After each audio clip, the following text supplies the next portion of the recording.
Je tenais à vous souhaiter à toutes et à tous une bonne rentrée. Enfin, sauf aux 244 millions d'enfants qui n'allaient toujours pas à l'école dans le monde en 2022. Alors merci et bon courage aux petits garçons et aux petites filles qui seront forcés de travailler pour nous nourrir, nous vêtir ou extraire les minerais de nos téléphones. Timothée et Juliette, vous posez tout de suite ces jouets, vous reprenez vos pioches et vous descendez dans ce trou. Bonne chance aux enfants exposés à la guerre et qui en subiront les conséquences toute leur vie. To disarm Iraq, to free its people. Мною принято решение о проведении специальной военной операции. Bonne chance également aux jeunes parents qui ne trouveront pas de solution pour faire garder leurs enfants. En Belgique, plus d'un tiers des parents n'ont pas trouvé de place en crèche en 2022. En Allemagne, il manque 400 000 places. En France, 150 000 personnes, essentiellement des femmes, renoncent à un emploi faute d'accueil. Et les professionnels de la petite enfance dénoncent l'annonce totalement irréaliste du gouvernement français de créer 200 000 nouvelles places. Bonne rentrée aux parents qui devront faire face à l'inflation qui entraîne une augmentation de 11,3% du coût des fournitures scolaires. Plusieurs pays comme la Suède ou la Suisse ont déjà rendu ces fournitures gratuites. La NUPES l'avait proposé l'année dernière, mais en dehors de quelques villes qui les fournissent déjà depuis quelques années, il faudra encore attendre. Et quelque chose me dit que l'égalité des chances et l'accès à une éducation de qualité pour tous n'est pas la priorité pour ceux qui ont les moyens de ne pas mettre les pieds dans une école publique.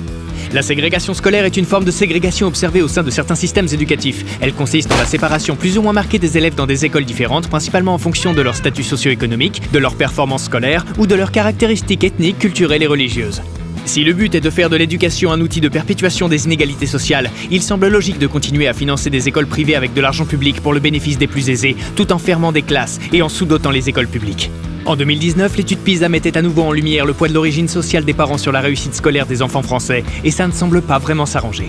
Mais l'urgence était encore une fois de dicter à des femmes ce qu'elles ont le droit ou non de porter. Après le « Ce t-shirt est trop court, c'est inacceptable !» pendant que tous les garçons jouent au foot torse nu, aujourd'hui c'est « Cette robe est trop longue et trop ample, c'est inacceptable !» L'abaya n'a pas sa place dans nos écoles. Pour rappel, abaya se traduit par robe ou manteau, et le Conseil français du culte musulman affirme que ce vêtement n'est pas un signe religieux. Bon courage à celles qui devront cumuler travail et études, première cause d'échec selon le vice-président de l'UNEF, ou s'endetter en espérant trouver un emploi une fois diplômé. Mais entre la tendance générale à reculer le départ à la retraite et le fait qu'il n'y avait que 355 600 emplois vacants au deuxième trimestre 2023 pour 2,2 millions de chômeurs, c'est un sacré pari qui pourrait, in fine, obliger certains à accepter n'importe quel travail à n'importe quelle condition. Quelle idée merveilleuse! Force à celles qui auront faim, qui vivront dans la moisissure entourés de cafards, qui auront froid, qui seront expulsés pendant les JO, qui renonceront à des soins ou des examens médicaux pour des raisons financières.